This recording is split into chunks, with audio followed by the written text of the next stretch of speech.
प्रदेशों में भारी बारिश का दौर जारी है। आप लोग देख रहे होंगे, भुगत रहे होंगे। पहाड़ से लेकर मैदान तक ये संकट है और पानी का तेज बहाव आफत लेकर आ रहा है। इस बीच बहुत से शहरों में बारिश के बीच सड़कों पर बन रहे गड्ढे मुसीबत बन गए हैं। अब क्यों कह रहे हैं, तो ये 3 तस्वीरें आप देखिए, समझ जाएंगे। भरूच से, रीवा से और वाराणसी से, जहां पर गाड़ियां गड्ढों में फंस चुकी हैं। तो इन दिनों बारिश आफत बनकर बरस रही है। कई राज्यों में मानसून की मुसीबत की मार पड़ रही है और भारी बारिश के बीच पहाड़ से लेकर मैदान तक हर जगह हाल बेहाल है। ये तस्वीरें देखिए आप। लोग सैलाब वाले संकट से घिरे हैं। कई जगहों पर अपनी जिंदगी बचाने की जद्दोजहद कर रहे हैं। मंडी की तस्वीरें यहां पर। मलबे में संकट है, गाड़ियां फंसी हुई हैं, घरों को नुकसान है, कहीं पर एम्बुलेंस फंसी है। तो रायगढ़, जामनगर, जूनागढ़ में आप देखेंगे तो यहां भी गाड़ियां फंसी हुई।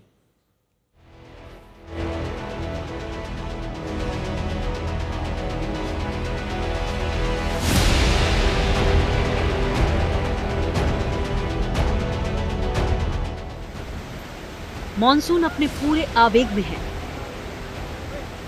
पहाड़ों से लेकर मैदान बारिश से त्राहिमाम है। पहाड़ों पर तो संकट इतना गहरा है कि करोड़ों का नुकसान हो गया है। कहीं सड़कों पर मलबा है, कहीं सड़कों, रास्तों, गांवों में सैलाब उतर आया है। घंटों तक रास्ते बंद हैं और पहाड़ों पर तो आम जनजीवन बिल्कुल ही अस्त व्यस्त हो चुका है। उत्तराखंड में अलकनंदा की धारा अपने किनारे बनी इमारतों, मकानों, बरामदों सबको निगलती नजर आती है।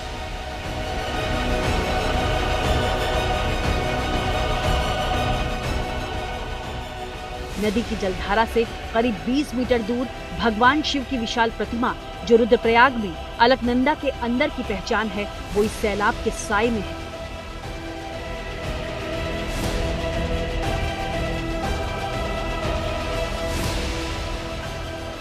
ये ताजा तस्वीरें रुद्रप्रयाग की प्रसिद्ध कोटेश्वर गुफा की हैं।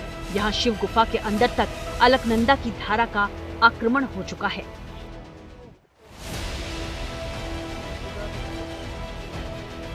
जम्मू में उरी के पास लैंडस्लाइड की वजह से श्रीनगर उरी सड़क मार्ग घंटों तक बंद है। दोनों तरफ सैकड़ों गाड़ियों की लंबी कतारें लगी हुई हैं।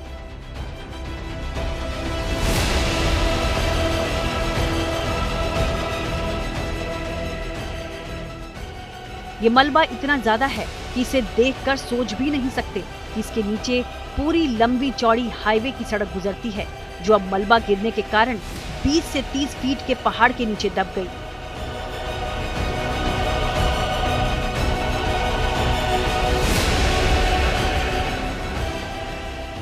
इस वजह से चारधाम यात्रियों को लेकर ऋषिकेश से दिल्ली की तरफ जाने वाले या फिर ऋषिकेश की तरफ से बद्रीनाथ धाम, हेमकुंड साहिब जाने वाले तीर्थयात्री भी फंस चुके हैं।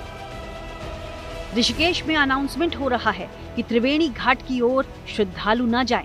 गंगा का जलस्तर बढ़ चुका है। बाढ़ की वजह से सोलांग नाला में कुल्लू मनाली लेह नेशनल हाईवे भी ब्लॉक हो गया है। ऊना में तो हालात और बदतर हैं। देखिए, जिधर भी नजर जाती है सिर्फ पानी ही पानी नजर आता है। लोगों के घरों में पानी भरा है। चारों ओर सिर्फ पानी का ही कब्जा है। यूं समझिए कि पहाड़ों पर मौसम ने लोगों का जीना दुश्वार कर दिया है और अभी तो ये शुरुआत है। आज तक ब्यूरो।